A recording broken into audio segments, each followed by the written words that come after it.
What's shaking, movers? I just finished filming beginner boxing basics. Look, I still have my wraps on.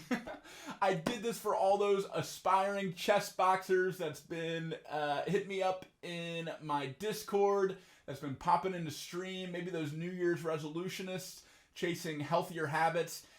It is just the very boiled down basics: how to wrap, how to get in a stance, footwork, the basic 6 punches, straights, hooks, and uppercuts, how to string together some combinations, how to shadow box.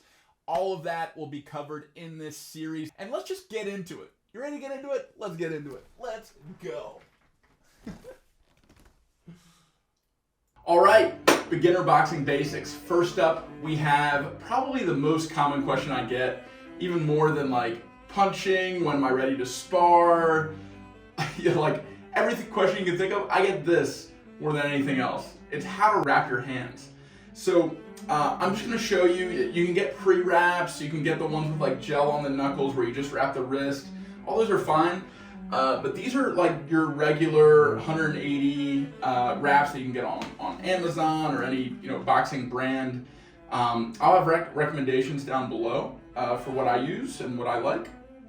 But you start with an anchor around your thumb. You're going to have writing on most of them that says this side down. Just make sure that's facing down on your wrist. And then we're going to start with 3 wraps around the wrist to reinforce it. What we're trying to protect against here is when you punch, you don't want any kind of movement in the wrist that could end up straining one of the ligaments in there or spraining your wrist.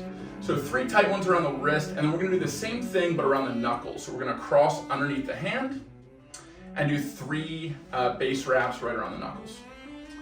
When I do this, I spread out my fingers for the next part of the wrap, and it leaves some space. If you wrap too tight, which a lot of beginners will wrap way too tight and cut off circulation to their hand, it does more harm than good. So we have the 3 base around the knuckles. We're going to cross back to this anchor wrap around the thumb.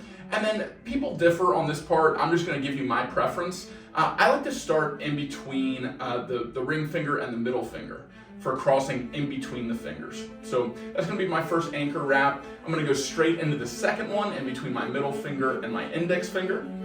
So now 2 of the 3 are done. The last one is going to go in between my ring and my pinky finger.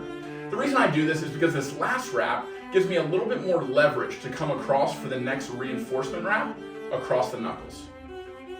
Okay, so just to do that again, we're coming in between the middle 2, then the middle finger and the index finger, then the ring finger and the pinky finger, and then we finish with a reinforcement wrap around the knuckles. So once we have this down, maybe open and close your fist a little bit, make sure the tightness is okay, make sure the wrap is stable. And once we come around, we're going to reinforce again around the knuckle. We want to pad the knuckle a lot. That's the other part of the hand wrap, is you want to pad these little bones in your hand that could break with impact. So padding the knuckles is important. After we get that, now we're going to make it look pretty and reinforce the wrap. So we have this bare space here. We have a little bit of excess wrap here. We're going to take care of that right now. So we're going to come across the hand, go back around the wrist, and we're just going to start doing X's. So we're going to come back up to the knuckles after the wrist, do one more around the wrist, and then X again. If it gets tangled like this, I just run my thumb down it, let it all get straight, and then pick up where I left off. So we got another X and X, one more around the knuckle, X.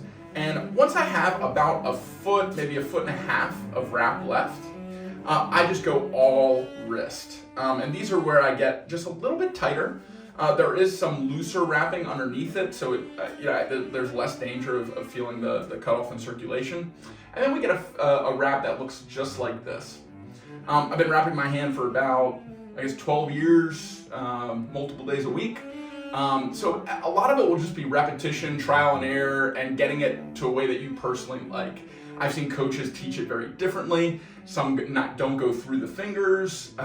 Some start with a big wad of wraps around the knuckles to go ahead and get the knuckle padding. It's whatever your preference is, but there's one, and in the next video, I'm automatically gonna have my hands on this other one. So there's how to wrap your hands, and we'll continue this beginner boxing basics.